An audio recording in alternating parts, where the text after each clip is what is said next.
Obviously, Mondays in 48 hours. Where are things with Sam Reinhart right now? For all the UFAs, we're talking to our guys. We're trying to get stuff done, and we'll see what shakes out on Monday. Given the timelines, like how quickly did those conversations start after you win the cup?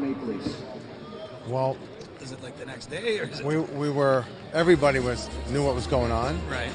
And everybody knew, well, we can't really do this now. So we talked to the agents and said, listen, be ready the day after. So it wasn't as... I know you want to be careful what you say on Sam, but I mean, you can assume, given how the time crunch, that you obviously made him an offer. You know how to use that word, assume. All right. And the last question I would have is, you have other core players that have a year left on their deals, Bennett, Verhaeghe, Ekblad, also priority items? Yeah. We're going to try to keep everybody. Obviously, it's a special group, and try to keep as many guys as we can, and be mindful that there's opportunity for people, and there's sometimes we have a cap, and Radko Gudas was a good example of it. Just but you know what? That's good for us too. While it's a loss in one area, then maybe the next guy will come and say, hey, you know what? It worked out for me. So, in terms of OEL coming in and just any player, like if we have a chance, because and it's not just us, but all the cap teams. So many players can come and then. So thank you for helping us put this together and execute what I thought was a great weekend.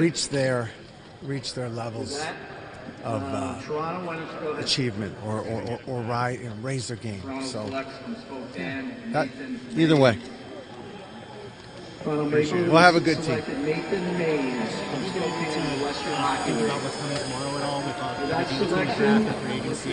Yeah, it's just fun for us. Like, I never could ever even imagine to be part of it. So, not really. I mean, other than tomorrow I'll worry about it, but have my phone on.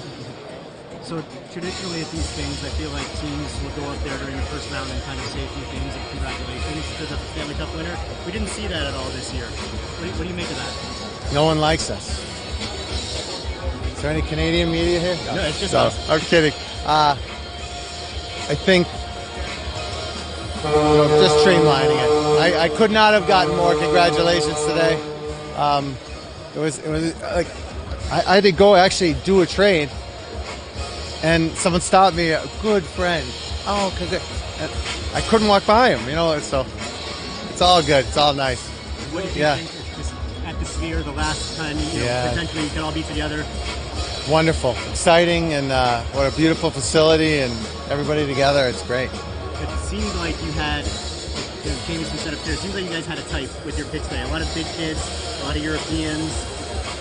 No, we take best player available generally, within. So it would have just worked out that way. It wouldn't be like there was no type.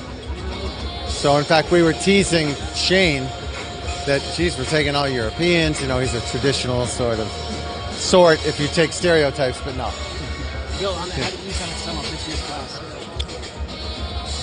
Well, you don't know till they get here and play. But if you would have asked us prior to the draft, hey, I guarantee you get these 5-6 guys, we would have been very, very happy. You've seen your team now at the ultimate level. Obviously, you know your identity now. How much easier does that make drafting when you know exactly kind of where you want these guys to fit?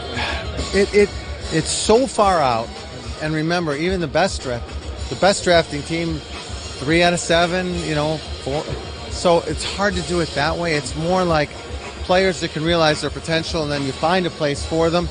And the real good players will find a place for themselves. And for Linus, at what point in the second round did you guys finally think, hey, we got to hit this button, we really want this guy, let's trade in? I can't tell you exactly. I don't know.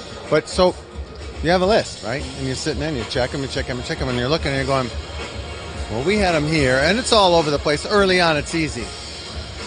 And then when we had a we thought perhaps he might be there, then we thought it was worthwhile. And it's good for us too because we need to restock the cupboards, and if we mortgage next year, just get it in a little earlier, then it might help us. In years past, we'd ask picks, what excites you about joining the Panthers? They'd say, Florida, the sun, it's awesome. But this year's the first time where they're all saying, they're the national champions, they're the best team here. I'm so excited. I was watching them in the final.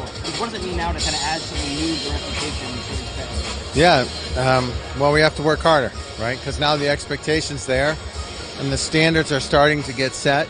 So we're going to have to keep them and improve them and work harder. And one of your picks, Zito, said that he compares himself to Kevin Stenley, which usually don't hear guys like that get the comparison. How cool is that for you to hear that from a prospect? Yeah,